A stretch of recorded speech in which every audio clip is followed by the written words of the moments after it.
well. There it is. Ready? Let's do it. Hello, everybody. Welcome to the quarterly update for the Sedona Hills and Pines at Richmond, also known as Calikana Group, LLC. This is our quarterly update for the first quarter. We are behind, and I just want to take a second and just acknowledge that we know that we are behind on the update, although we've been sending out our quarterly checks on time. We have been a little bit slow on the updates and the communication, and on behalf of the team, I just want to apologize for that, acknowledge that, and let you know that as a bare bones minimum, we will be doing these meetings quarterly, and also would like to make an obligation to you to reach out by email with an email update as a bare bones minimum, if not a short video, on a monthly basis going forward. So please accept our apologies for that. We will make it a priority to communicate. Today's agenda, we're going to talk about the property performance, operations update, occupancy trends. As the slide says, we're going to review the cash flow analysis and talk about the capital improvements that we have done on the property. This property is doing very, very good. I'm going to hand it over to Eric, and Eric is going to walk us through the property performance. Thanks, Rob. Appreciate that.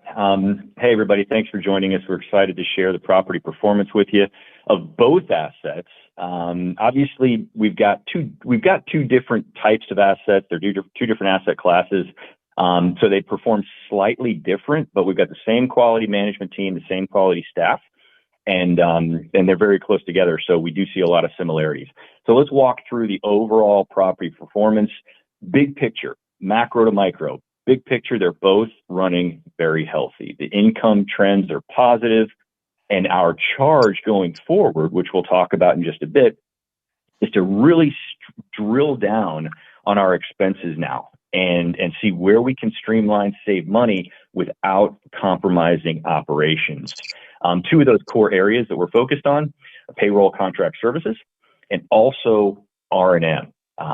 We've seen expense increases all over the board, and so it's our charge to really fight inflation while we benefit from our rental increases, because we'll talk about this in subsequent slides, but we've seen some very healthy rent increases. Our staff is working really hard to deliver the best product we possibly can, and in turn, see those results in higher rents. And we have been seeing that. So it's really exciting. I mean, we're bringing our GPR, our gross potential rent. And again, at Sedona, we've seen that to be 20,000 or more since we started the year. So we've seen a substantial increase there at both assets. And part of where that manifests itself as a real success is when we went back and refied at the Pines.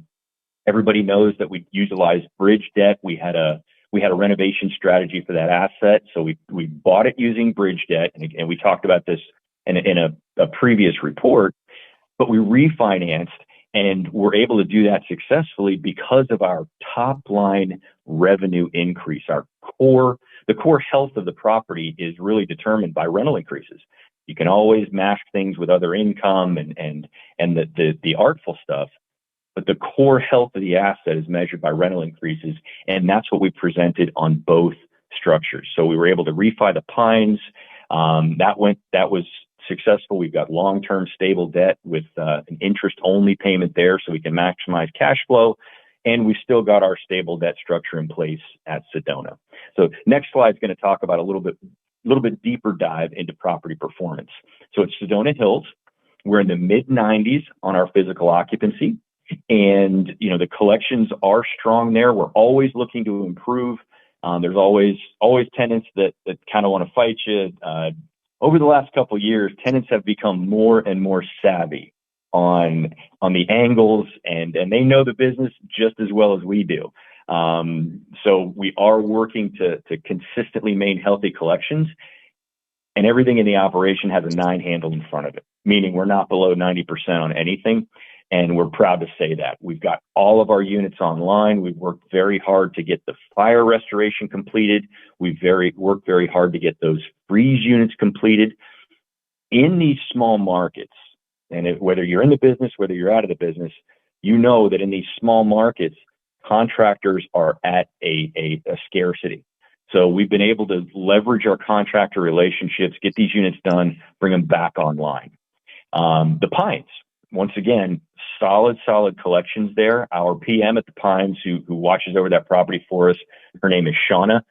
She prides herself on a weekly basis for having her delinquency in the lower 3 digits. I mean, if she has a $168 delinquency, it triggers an alarm for her, and she's wondering what's going on. So we love having her there. She's actually expanding into our Sedona property and really helping leverage her expertise there. So super excited to have her on board, and it manifests itself in that physical and economic occupancy at her properties. So as it says right on the slide there, can't say it better than that, working to maximize the net operating income by drilling down on expenses. We definitely we've got our collections where we want them. And obviously we want to see them increase, but we've got those collections climbed up. Now it's time to really drill down on the expenses and open up that profit margin for you. So speaking of the collections, monthly collections right now at Sedona, they're averaging over the trailing 3 months. We like to work off of quarters. Off of the trailing 3 months, our average collections there are at 137,500 rounded. And that's up substantially from the prior 12-month period. Looking at the Pines, same thing. It's up much higher than expected, much higher than it has been at 46,500. So positive news on those. We do expect them to see them keep going because, again, we're delivering a quality product in a healthy market. So I think we have another slide on property performance as well. This one I'm going to leave to Brian. I'm going to let him take over on that and catch up with you on another slide. I get the fun stuff. Thank you, Eric. Yeah, and so this is basically just a summary of the profit and loss. And as Eric said, we're continually improving. Each quarter seems to get better and better. And so this is just a summary of that. And just to kind of gauge yourself, this is a lot of numbers here. But for the first thing, we're looking at Sedona, Pines, and then the portfolio. And at each property, we're looking at the overall income, the expenses, and then the NOI, the net operating income. And the non-operating expense right now is purely mortgage.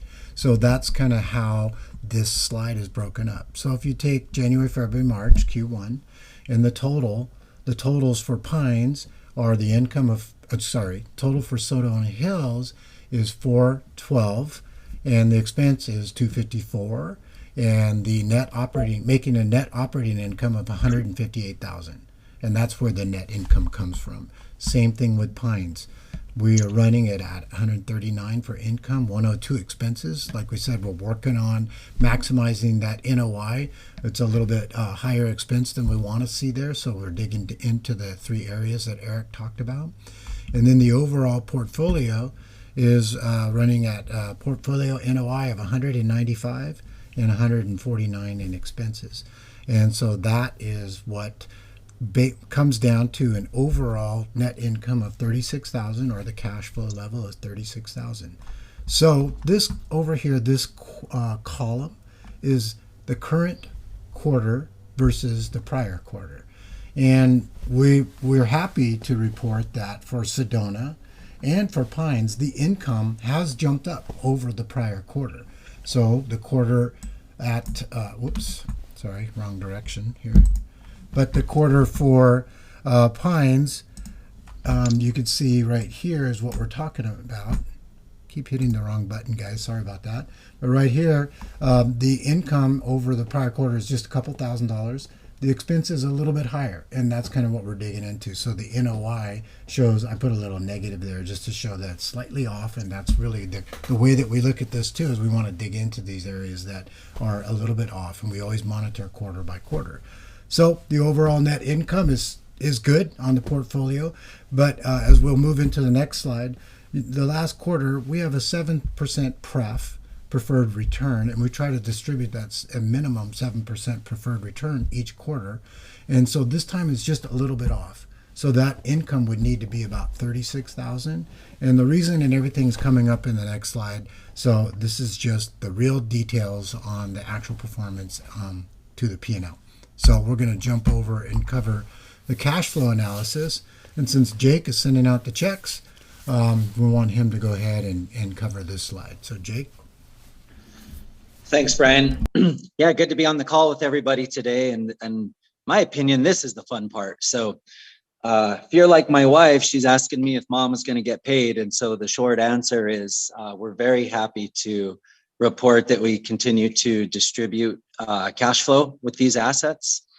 You probably noticed your Q1 check that was sent out was not as healthy as what we've seen in the past. But the great news is that we are going to do a catch up to make that payment larger to equal, what we've done in the past, which is roughly collectively, we've been distributing about $64,000 per quarter. As you can see on the slide, we did $28,000 and change with the first check that was sent out. The catch-up check is going to bring us up to speed in line with the 64th. And on here, it was because we are waiting for it. The reason for the fall was we were waiting on reimbursements. Capital expenditures that were paid out of our operations accounts. So we've been made whole by the lender, and now we get to distribute the cash. So you can anticipate receiving a check in the next couple of weeks. And feel free to reach out to me directly if you have any questions about payment or address or anything like that. Thanks. Good stuff. I'll jump in on this one, guys. Just to touch on some of those capital improvements, like Jake mentioned, you've got two different types of expenses in these assets, right? You've got operating expenses that happen on a regular basis, but then we always dial in a reserve and maintain a kind of a bucket for capital expenses or non-recurring expenses. And that's what we've seen. That's what we got reimbursed for for items that come up that they still eat up the cash flow, right? They still come out of the operating expense to pay for, but we usually keep reserve accounts with our lenders to pay for those. So we have to wait to get reimbursed. So we received funds back on Sedona in close to about $130,000, and that's money that we have spent over the years that was reserved for it. We spent it over the years, and they had to come in and do their inspections and see that everything was completed, and they got that money back to us. So we're able to, number one, get money back to you, put money in your pocket that we have spent in the past, but it was originally the money was derived from operations. We spent it, so we weren't able to give it to you. So now we're able to give it back to you. The second thing is we have to be responsible for repairs coming up and ongoing capital expenses, right? We want to keep these properties looking great. As we said before, we want to deliver a solid product. So at Sedona, we're going to address things like the fascia, right? We're going to address things like some walkways and parking lot repairs. There's some areas on the roof peaks that we want to address. We're going to rent a boom truck and really clean up the aesthetics of the property, the high level. So you're driving through, you want it to really pop and look great. At the Pines, we had some termite issues. We've taken care of the termites, so it's not spreading. It's not getting any worse, but we do want to take care of some of that damage. We've made some enhancements to the fitness center. Our resident Zumba instructor, Ben Cohen, is going to talk about that.